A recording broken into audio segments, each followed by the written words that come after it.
Musta mga gar? Meron nga pala tayong gagawin ngayon. Gagawa nga pala tayo ng isang Vines tattoo. Pakita mo natin, yan nga po pala yung logo ng aking page. Follow nyo na lang po ako. At ito po yung mga materials na ginamit natin. Gumamit lang po tayo ng 15RS, 7RL dito. Yan nga, sinisimulan ko na mag-drawing para naman masimulan na rin natin yung panakit dito. Yan nga po palang kliyente ko ngayon na yung tropa ko. Siya nga po pala yung nagpakilala ng tattoo sa atin. Hindi talaga nila tayo maging tattoo artist eh. Kaya ayan, saktan natin sila ngayon. Minsan lang kasi kami magkita ng isang to. Dapat yung gagawin namin dito maliit lang eh. Eh kaso sabi ko, lakayan na namin. Total, bakante pa naman kasi yung balikat niya. At ito na nga yung pinalabasan ng mga drawing natin. Bahala na kung ano mangyari dito mamaya. At dito nga, sinimulan na natin yung pagtatato. Sa ilalim nga po pala ako nag-uumpisa pag nagtatato para naman yung mga drawing natin sa taas hindi agad mabara pag nagpupunas tayo. Inisan ko na rin po pala dyan at naglagay na lang ako ng mga markings na malabo kasi nabubara po talaga yung mga ballpen eh. Kaya parang nag-bloodline lang po muna ako dyan. Kaya ako siya ulit sinundan at binalikan para ng mga detalyehan na natin.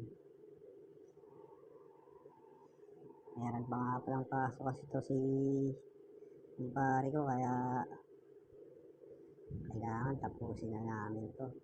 Pero dahil marami kaming kwentuhan, inaabot pa rin kami ng umaga. Sapat nga pala ng balikat, parang ayaw niya siya dito. Ay sabi niya masakit na. Naghahanap na nga ng pampamanhid. Sabi ko di na kailangan yun, sanay ka naman ng masaktan. At pinadapa ko na nga po pala siya dito para dito sa part na to ng braso. Kasi mahirap po talaga yan kapag hindi siya nakapesto. Mahihirapan tayo mag-stretch ng balat kapag wala sa tamang posisyon yung ating tinatatuan. Kaya dito, pinadapa ko po siya para mas madali natin may pasok yung mga ink. Magawa ng maayos. Forte ko nga po pala yung mga floral at saka mga down na to. Kaya kahit pa paano hindi tayo kakabahan dito ang pagkagawa. Ayan na, naka-slow ko na, panoorin niya maigi. Gamit ko nga pala dyan sa part na yan ay 7RL. Hindi. Dito sa part, dilinis na natin yun. Ayan o, masimas na natin yan. Para naman dumulas-dulas din.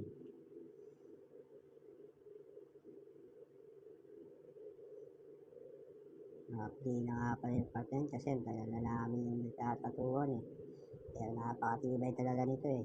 Siya rin kasi yung una kong model noon nung nagsisimula pa lang tayo.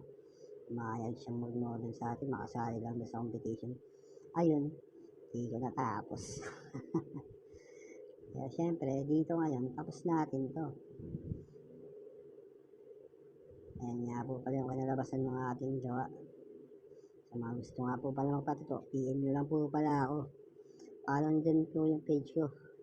Being inspired para naman dumami-dami na yung ating follower. Maraming salamat po. See you sa next session natin mga idol.